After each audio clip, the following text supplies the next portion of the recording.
It is the transformation of our health sector that is probably the most phenomenal testimonies of how we transformed COVID obstacles into opportunities that expanded our health facilities. In Nairobi alone, we have constructed over the period and operationalized 15 level 2 and 3 hospitals in various informal settlements through the Nairobi Metropolitan Service, and there are another 15 currently under construction.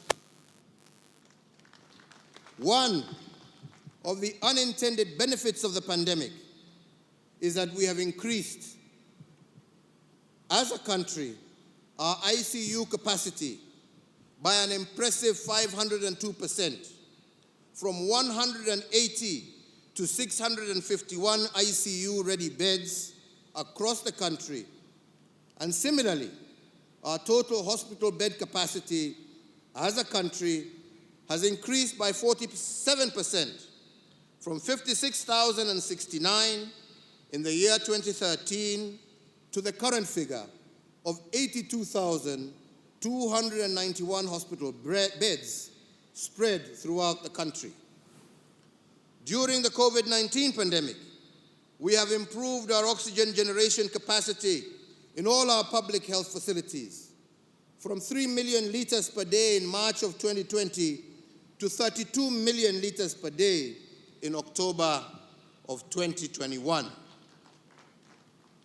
We have further increased the number of reference laboratories that can test for notifiable diseases of international concern and public health importance, from one single laboratory in March of 2020 at the beginning of the pandemic to what we have today, which stands at 95. Fellow Kenyans, I just wish to remind you that at the beginning of the pandemic last year, we used to ship our samples for testing in South Africa, and the result turnaround time would be anything up to 5 days onwards. Today, we have our own capacity.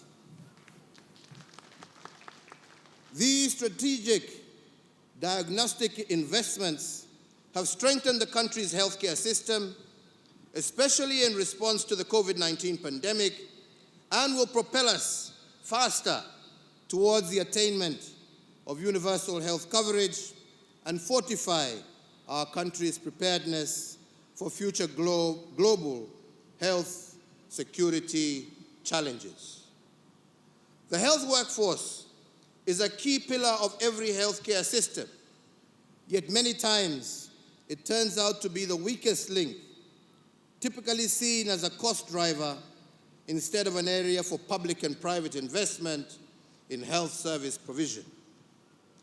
In a bid to bridge the gap in human resources for health, the government has progressively recruited an additional 36,900 healthcare workers in the last 9 years, bringing total public health workforce to what it is today, 75,000 health workers.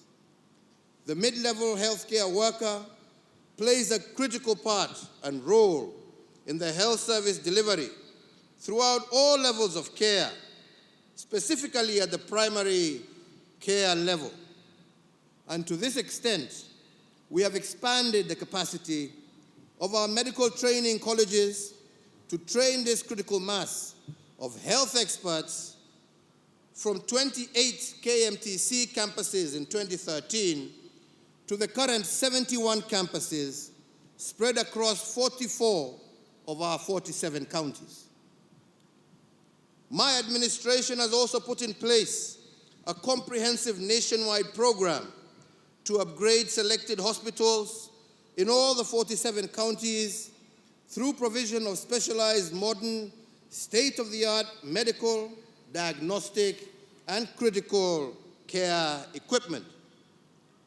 Through the Managed Equipment Services project, whose objective was to improve access to quality specialized healthcare services throughout our country.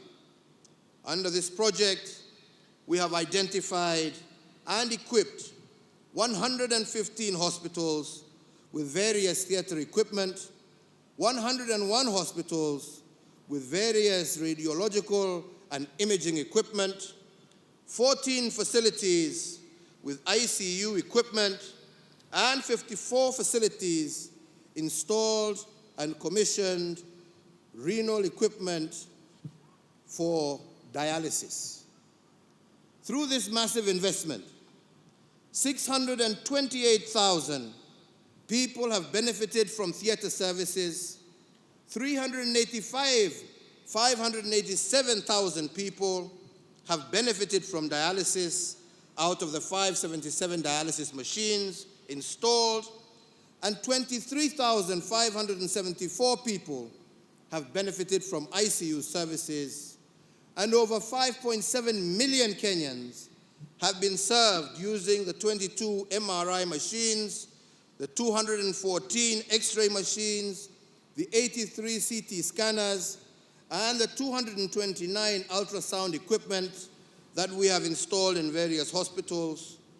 All these some investments have so far benefited over 6 million patients and saved our country an equivalent of 131 billion shillings.